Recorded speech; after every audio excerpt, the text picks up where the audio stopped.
పల్నాడు జిల్లా రాజకీయాలు ఎప్పుడూ రసవత్తరమే. ఇక్కడ అధికార విపక్షాలు మాత్రమే కాదు, ఉన్న పార్టీలో కూడా అనేక కుంపట్లు కామన్. ఈ జిల్లాలో ఇటు ప్రతిపక్షంలో కానీ అధికార పక్షంలో కానీ ఏదో ఒక అంశం వివాదానికి రీజన్గా మారుతూనే ఉంటుంది. ఇప్పుడు లేటెస్ట్గా కూడా ఓ పంచాయతీ నడుస్తుంది. అదే ఓ మాజీ మంత్రి పంచాయతీ. ఉన్న పార్టీలోనే ఆ మంటే గిట్టని వారు అనేకం. వ్యతిరేకత అనేది అవతలి వారి మాట కాదు, కుట్ర అనేది మాత్రం మాజీ మంత్రివర్యుల వర్గం వారి మాట. అసలు ఇంతకీ ఈ ఇలాఖాలో ఏం జరుగుతోంది? దీనంతటికీ కారణం ఏంటి?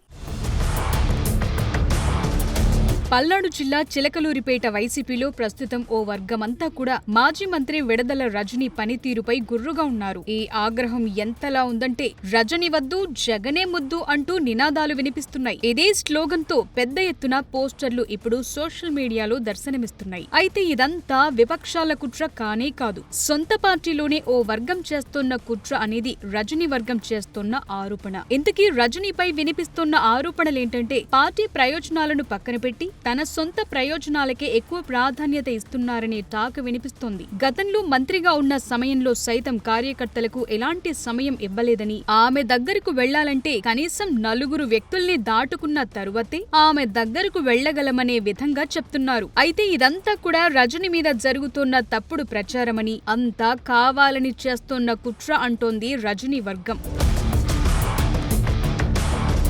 విడదల రజనీ వైసీపీలోకి రావటాన్ని కొందరు వ్యతిరేకించారు. ఇక పార్టీ తరపున మొదటిసారి చిలకలూరిపేటలో పోటీ చేసిన సమయంలో కూడా పార్టీలో కొందరు ఆమె పోటీ చేయటాన్ని వ్యతిరేకించారు. అయితే ఆ సమయంలో పార్టీకి ఉన్నటువంటి పరిస్థితుల్లో విడదల రజనీకి సీట్నివ్వటం, ఆమెకి మద్దతివ్వాలంటూ పార్టీ అధిష్టానం నుంచి స్థానిక నేతలందరికీ ఆదేశాలు అందటంతో పరిస్థితులు మారాయి. 2019 ఎన్నికల్లో విజయం సాధించి చిలకలూరిపేట నియోజకవర్గం నుంచి ఎమ్మెల్యేగా ఎన్నికైన విడదల రజనీ తరువాత అనతి కాలంలోనే మంత్రి పదవిని దక్కించుకున్నారు. అయితే ఇదంతా కూడా ఆమెకు ఆనందాన్నిచ్చింది అనటంలో ఎలాంటి డౌట్ లేదు. కానీ పార్టీ కార్యకర్తల్లో అప్పట్లోనూ ఏదో అసంతృప్తి ఉందనే ప్రచారం గట్టిగానే జరిగింది. జరిగిన ప్రచారానికి అనుగుణంగా 2024 ఎన్నికల్లో చిలకలూరిపేట నుంచి కాకుండా విడదల రజనీని గుంటూరు నుంచి పోటీలోకి దింపారు. ఈ చర్యతో కార్యకర్తల్లో అసంతృప్తి ఉందనే ప్రచారం కేవలం ప్రచారం మాత్రమే కాదని తేలిపోయింది.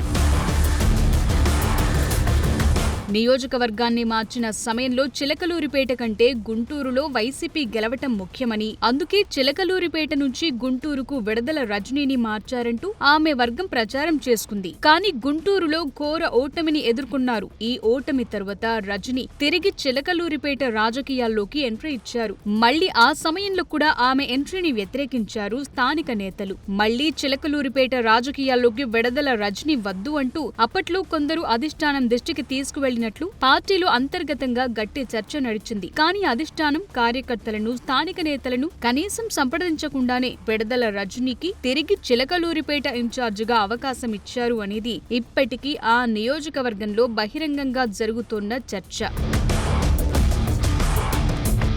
గత కొద్ది రోజులుగా చిలకలూరిపేట రాజకీయాల్లో యాక్టివ్ గా ముందుకెళుతోన్న విడదల రజనీకి ప్రస్తుతం సొంత పార్టీలో ఉన్నటువంటి అనేక మంది నేతల నుంచి మళ్లీ వ్యతిరేకత కనిపిస్తున్న పరిస్థితులు. విడదల రజనీని ప్రస్తుతం వ్యతిరేకిస్తున్న నేతలంతా కూడా చెప్తున్న అంశం ఒక్కటే, గతంలో ఎలాంటి పరిస్థితులు ఉన్నాయో ఇప్పుడు అలాంటి పరిస్థితులు ఎదురవుతున్నాయంటున్నారు. కార్యకర్తలను కలవాల్సిన అవసరం లేదనే విధంగా ఆమె వ్యవహార శైలి ఉందని, ఇప్పటికీ రజనీతో పార్టీకి సంబంధించిన అంశాలను చర్చించే అవకాశం దొరకటం లేదంటున్నారు. అంతేకాదు, ఒకవేళ రజనీని కలవాలంటే గతంలో మంత్రిగా ఉన్నప్పుడు ఎలాగైతే పిఏలను కలిసి అపాయింట్మెంట్ తీసుకోవటం, వారికి ముందే విషయం చెప్పటం, ఆ తరువాత మరో వ్యక్తిని కలవటం, వారు ఓకే అంటేనే రజనీని కలిసే అవకాశం ఉండేది. ఇప్పుడు అధికారంలో లేకపోయినా, మంత్రి పదవి లేకపోయినా పరిస్థితులు మాత్రం ఏం మారలేదని ఆరోపిస్తున్నారు కొందరు వైసీపీ నేతలు.